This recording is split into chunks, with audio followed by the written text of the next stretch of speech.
Yeah, delighted with the result. Delighted with the first objective of 5 points to cement a position in the quarter-final, and that's a clear goal for us. Well, I thought Uruguay chucked a lot at us, particularly in that first 20, and very combative, made the breakdown quite hard. The set piece became a hard area for us to get to be able to use the power that we know we have, and we had to find other ways to do that. But really stoked with the way that the guys showed a lot of patience and problem solved and came through the other side and finished really, really strong. So we're delighted with that performance, and just a bit of a rinse and repeat from the last 2 games, but just a congratulations to Sam Whitelock, 150 games, special occasion for us. First question? Yes. Tout en haut. Can you raise your hand again, please? Yes. Merci. Hey Ian, Ollie here. Can you give us an update on Tyrell leaving early and also Fletcher coming off at the end as well? Fletcher was largely precautionary, just on his knee. Tyrell a little bit more serious, but we don't really know how bad it is. It looks like a medial. Doesn't look too bad, but got a bucket load of ice on his knee at the moment, and we'll look at that over the next 48 hours. Sam, just on that opening 20 minutes from a player's perspective, was it quite frustrating not to be able to get into the game the way you wanted to, and what do you put that slow start down to, do you think? Yeah, I suppose it was a little bit frustrating. I mean, we technically had 2 tries sort of brought back before our inaccuracies at the breakdown in regards to TMO picking up some neck rolls, and then we scrambled well to stop one of their tries. Look, they came with a lot of passion early. I think a lot of... I'll sort of go into any test match against any opposition and expect that the first 20 to 30 minutes is going to be tough regardless of history. Like, just everyone can get up and bring in intensity for so long. Our challenge was to stay patient and hopefully overcome that. And luckily we stuck to our guns, and that's what happened. Tout en haut au fond. Oui, exactement. Merci. Mr. Foster, Mr. Kane, my name is Felipe from Rugby. After losing the first match, you keep going on the group phase, and now you are in quarterfinals. For both, is this your best version in order to reach the objective of winning the Rugby World Cup? Thanks. Yeah, nice. I hope so. You know, I think we've responded well from the first game. I think we took lots of lessons out of that, and I think we've dealt with each challenge that we've had in the meantime, and I believe we're growing our game to a point that we're ready to go into this quarter-final really well prepared. And clearly, whatever happens, whoever we play is going to be a massive game, but that's what quarter-final should be like. So we're ready. Hi, Chiron Preto from Reuters. Ian, just a question about your tight head prop. I mean, he got off. You said he was more serious, but how serious do you think it is? Are you confident that he can play the quarterfinals? I'll just repeat what I said. It said he's sitting in the shed with some ice on his knee. It looks like a medial. And those that know medials, they can be a small strain or a large strain. Just really depends. We won't know probably for another 24 hours. But he was moving okay afterwards, and so we'll just look at him over the weekend. Fortunately, we've got a couple of extra days, which could be meaningful for us. Juste ici. Ian, could you talk a little bit about Damien McKenzie's performance and how you rated that?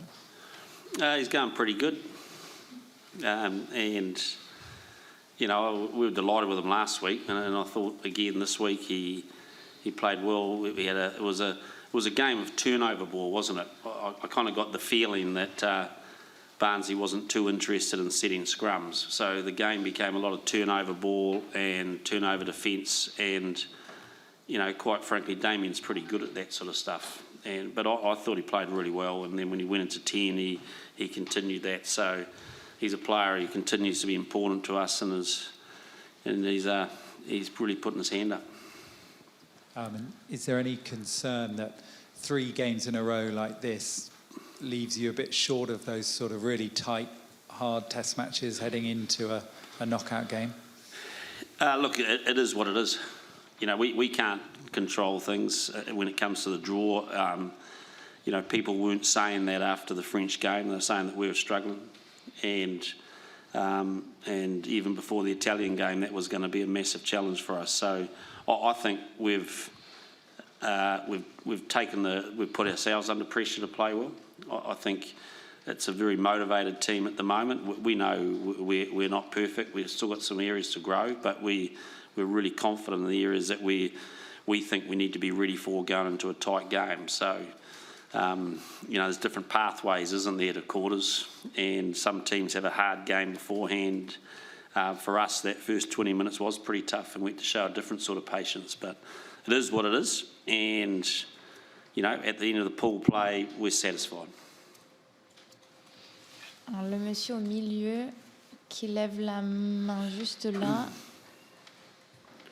Oui, merci beaucoup. And just in terms of the rest of the squad, were there any other injuries, suggestions maybe Shannon Frizzell might have picked up something?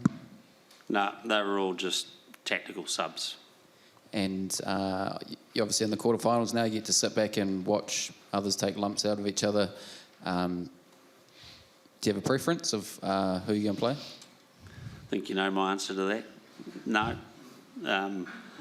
I just don't want to put myself under any stress the next 3 days. So what will be. And, you know, people will theorise what they do, but we'll go away and have a nice little glass of wine out the side of our hotel tonight and celebrate being there, and looking forward to recovery tomorrow. And clearly we've got a plan for whoever it may be, but at this stage we're excited about us being there. That's our first goal achieved, and let's get into the next one. Parfait, merci. Hi, good evening. Romain Baheux of the newspaper Le Parisien. Are you confident in the fact that you can finish first of the group? So are we confident that we can finish first in the group? Is that the question? Yes. No. No, I think we're probably making an assumption we're going to finish second. And but, you know, the Italian-France game is important now. And,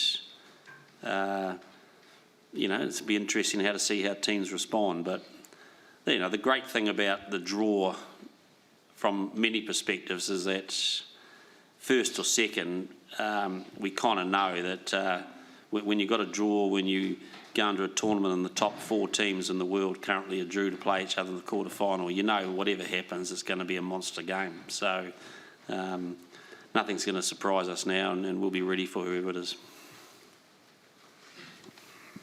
Hi, Ian. You mentioned in the lead-up to this game that, as well as the established guys, the returning injury guys, having some valuable time, that it could be a chance for some of your players to put their hands up and push for a spot in that 23 coming up. Lester Whanganuku, what did you see from him tonight, particularly with that in mind? Has he put pressure on you, given you something to think about? Yep, no doubt about that. Played well and busy. You know, and I haven't talked to him about how he enjoyed his time at 12, but I think he went pretty good. Different sort of game, and so, you know, he did what we asked of him, and really pleased for that. So, give us plenty to think about, no doubt about that. And Sam, just one for you. This is your first start of the World Cup. You're obviously getting back into a rhythm and everything. You know, how did you come through, and I guess how much better will you be for this performance tonight? Yeah, I think I said a couple of days ago I was really excited about the body feeling really good, and first start, and just loved getting back out there. Quite enjoyed the first 20 minutes because a little bit more combative. But as the game wore on, it opened up a bit. A wee bit stop-start, I suppose, because there's a few points being scored, but felt good out there, felt free. So, yeah, pretty happy. Tout au fond maintenant, là-haut. Merci.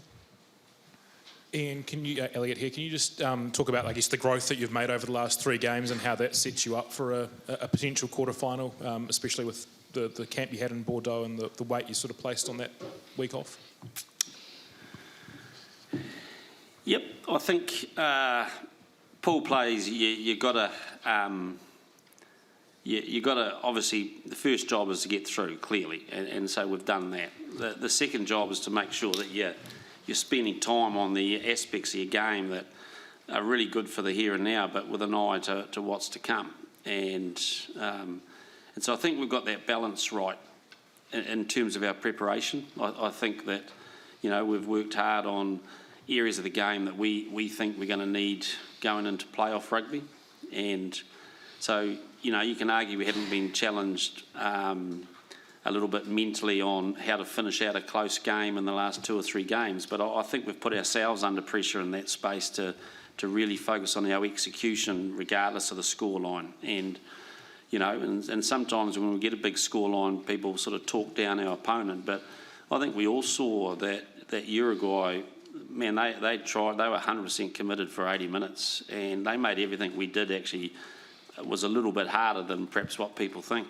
And so I'm pleased with that clinical side of the execution. Now, we know there's going to be a big step up coming next weekend, but we can only control what we control. We're prepared with the end in mind, and I think we go into next week feeling like, okay, we've done everything we need to do, and now we just need to go out there and express ourselves and give it everything.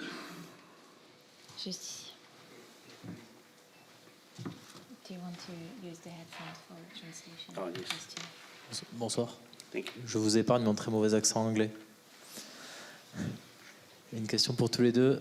Sam Whitelock ne cesse de battre des records. Qu'est-ce qu'il a de plus, tout simplement? That's pretty simple. He can become the first man to win 3 World Cups. The question was, Sam Whitelock's been breaking records. What more can he do? Yeah, we've been speaking about him for almost 2 weeks within the environment, due to him breaking Richie's record last week and then bringing up 150 this week. So, yeah, he's been notching up a few achievements, and yeah, hopefully in a few weeks' time he can add another one. So the 2 last questions now, one here, and the next one will be here with Sean. And just wondering, it seems like 4 years down the road that you're very, with your selection, you understand that you're going to have a Richie Mo'unga or whoever at 10 or a Mackenzie and Barrett at 15. How much has it helped having 4 years to kind of know that dual playmaker that you were kind of intending to use that during this campaign? Yeah, well, it's you test matches, and when you coach this team, you expect to win every test. You're expected to win every test, so you're always trying to pick for the here and now and plan for the here and now. But I guess our role, my role, is to make sure we are looking at the future to try to figure things out. And I think that we've grown the game to the point that we know we play well when we've got a number of really key decision makers on the park. Bodie's done a great job, I think, at 15 in terms of executing our game, of influencing others, and bringing a whole degree of calmness to our decision making, and his linkages with Richie and Damien, I think, is just getting better and better and better. So we're pleased, and it's a game that we want to play, but we do know that they can only flourish if we get that platform up front, and And so, now we're seeing real growth in that part of our game, and that's the part we're going to need in the next, as we go forward in this tournament. And last question, please. Hi, Ian, I'm Charles from the Daily Telegraph here. Can I just ask you about goal kicking and conversions? We had three kickers tonight, and I think Bowden took over from Damien McKenzie, but Damien was still on the field. Was there anything in that, or was it just a sort of them sharing it around? Well, I asked Damien why he gave up the kicking tee when he kicked two really good ones, and he said, well, Aaron Smith was the water boy, and he told Damien that I'd given instructions he had to give up the kicking tee. So he was really grumpy with me, but I had him on and told him that actually I hadn't said a word to Nuggy, so he had a fight with Nuggy.